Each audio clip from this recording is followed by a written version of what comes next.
मानसी रोग कहूँ समुझाई, तुम सर्वज्ञ कृपाधिकाई।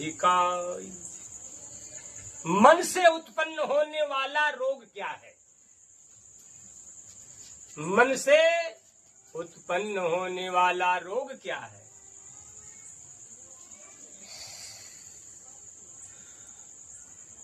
कवन पुण्य श्रुति विदित विशाला, कहूं कवन यघ परम कराला। इस जगत में विशाल पुण्य क्या है? कवन पुण्य श्रुति, वेदों में सबसे विशाल पुण्य क्या है? कहूं कवन अघ, अघ पाप को कहते हैं। विकराल इस जगत में पाप क्या है? ये 7 प्रश्न। इन 7 प्रश्नों में से प्रथम प्रश्न ये था गरुड़ जी का कि भगवान के बनाई हुए इस योनियों में, 84 लाख योनियों में सबसे उत्तम देह कौन है? उत्तम श्रेष्ठ दुर्लभ शरीर कौन है?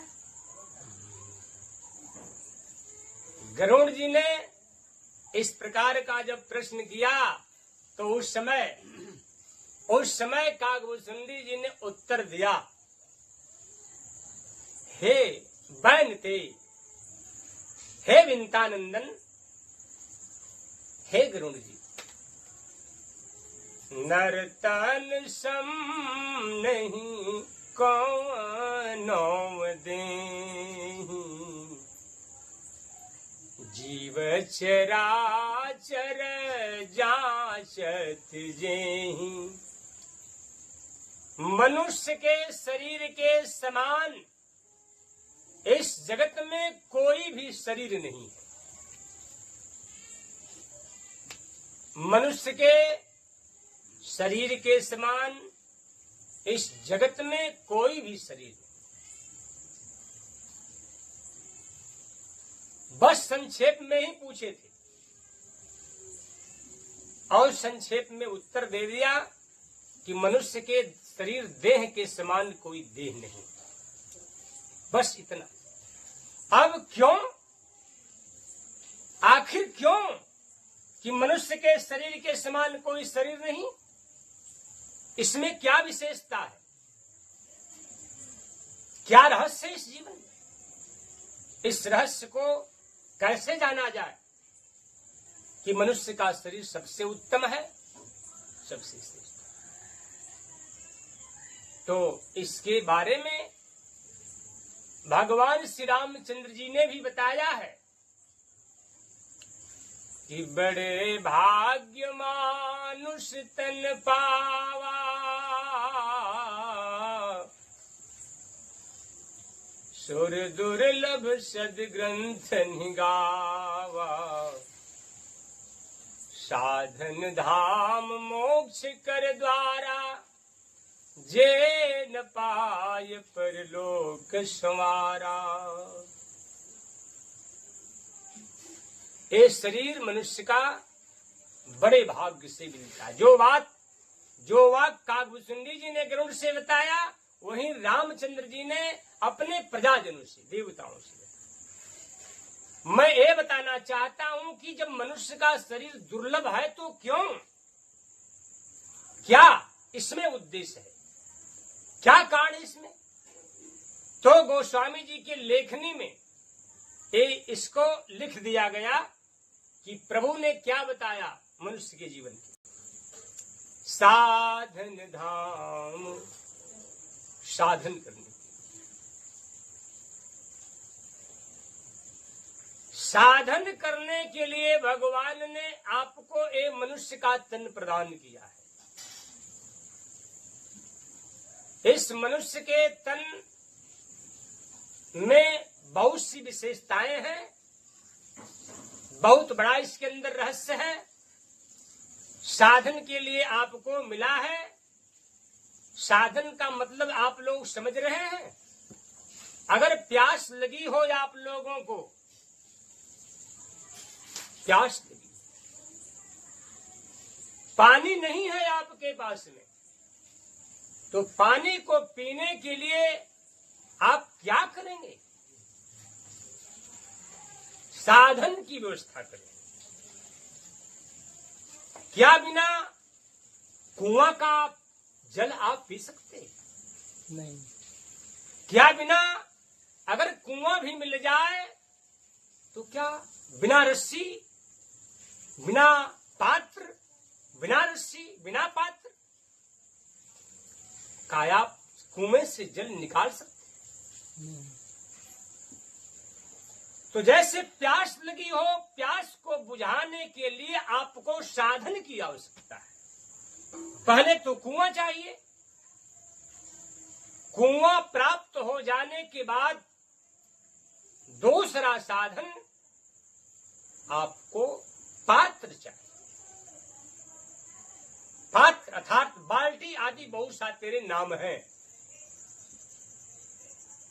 पात्र प्राप्त हो जाने के बाद आपको रस्सी चाहिए।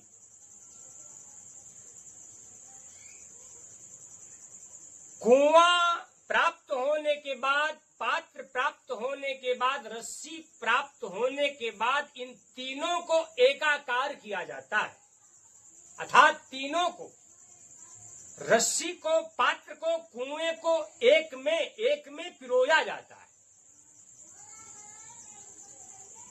इस प्रकार अभ्यास के द्वारा हम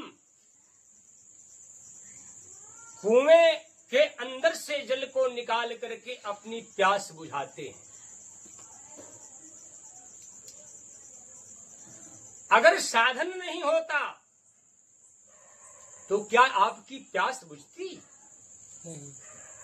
जैसे साधन के द्वारा आपकी प्यास बुझी, ठीक उसी प्रकार आप दुख भोग रहे हैं, संसार के नाना प्रकार के दुखों को भोग रहे हैं। जनमत मरत दुसह दुख होई, पुनरपि जननम पुनरपि मरणम पुनरपि जननी जठरे शयनम।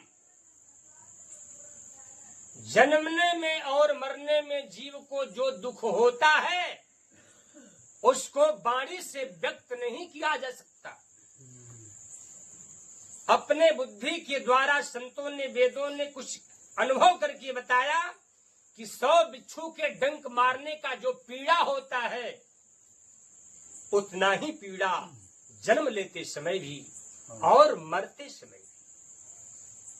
देखिए कम है, ये तो एक अनुमान डाला गया, लेकिन कितनी पीड़ा होती होगी इसका हम इसको वाक्य से व्यक्त नहीं कर सकते। इसलिए जन्मने में और मरने में प्राणी को असहनीय दुख, जो सहा न जाए ऐसा दुख होता है।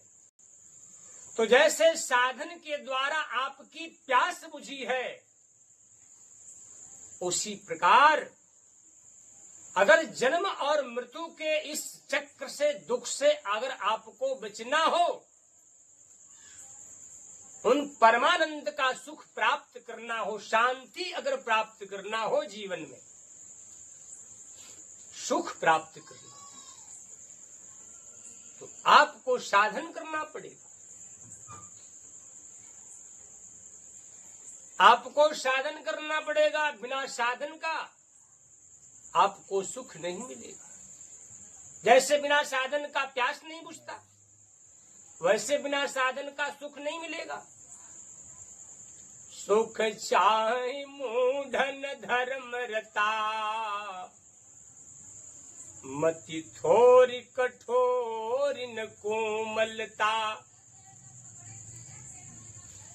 सुख चाहि मूढ़न धर्म रता, मति थोरी कठोरी न कोमलता।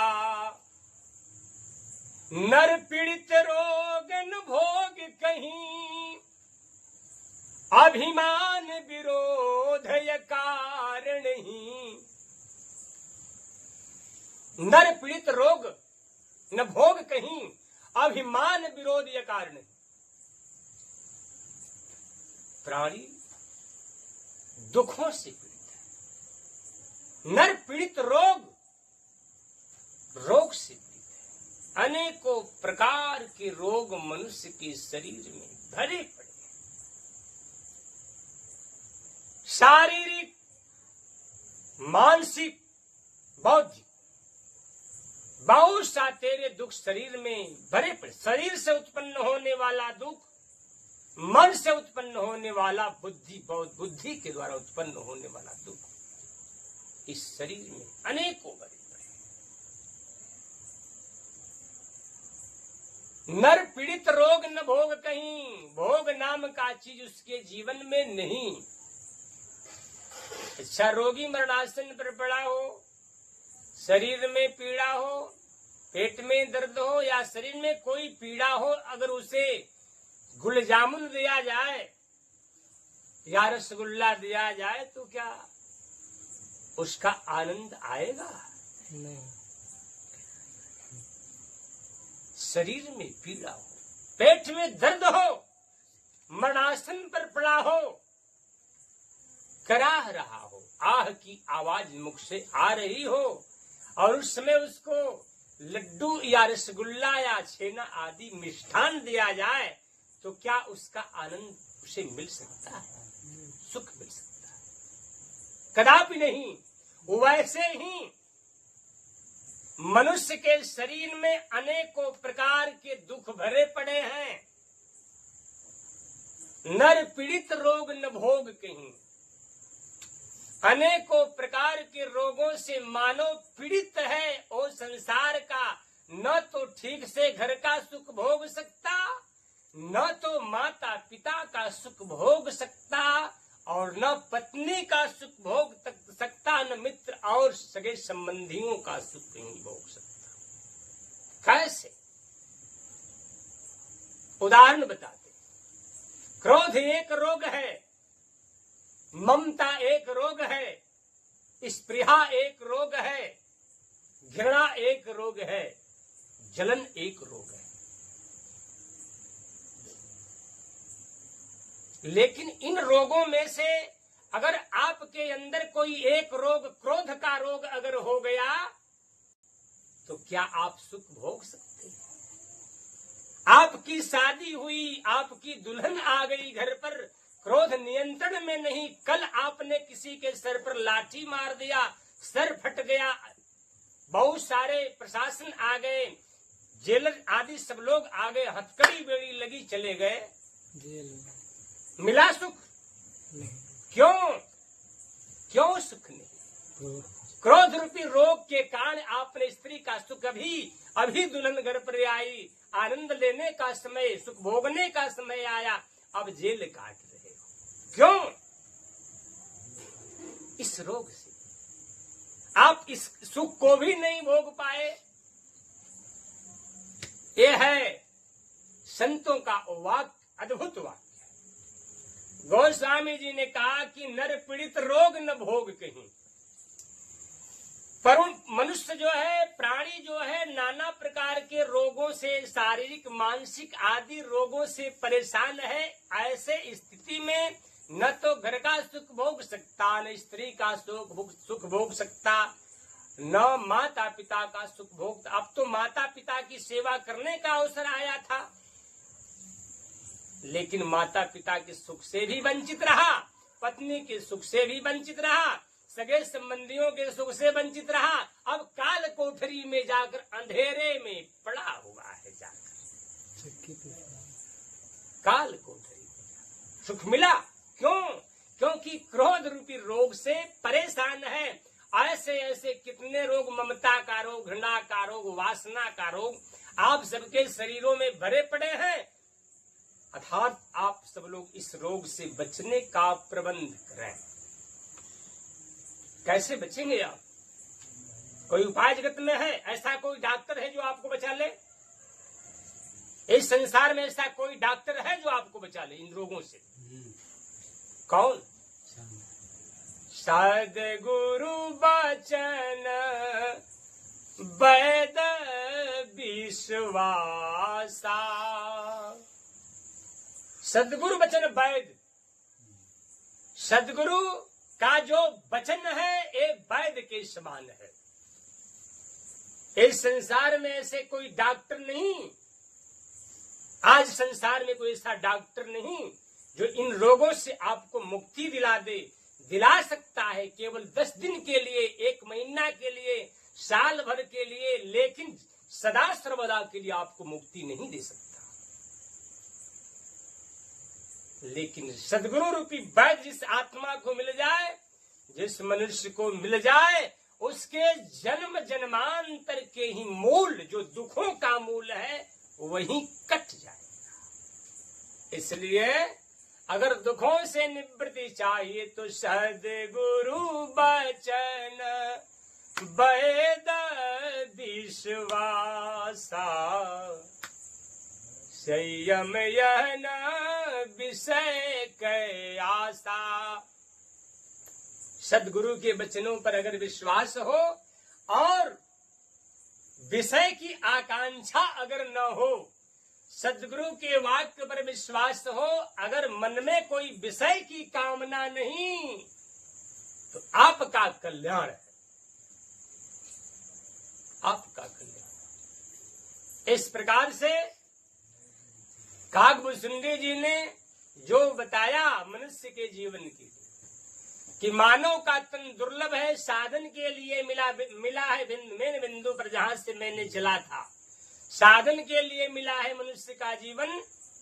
साधन क्या मैंने संक्षेप में बताया था, जैसे प्यास बुझाने के लिए रस्सी, बाल्टी और कुआं चाहिए, वैसे इन दुखों से, संसार के दुखों से, जन्म मृत्यु के दुखों से निकलने के लिए भी आपको साधन चाहिए।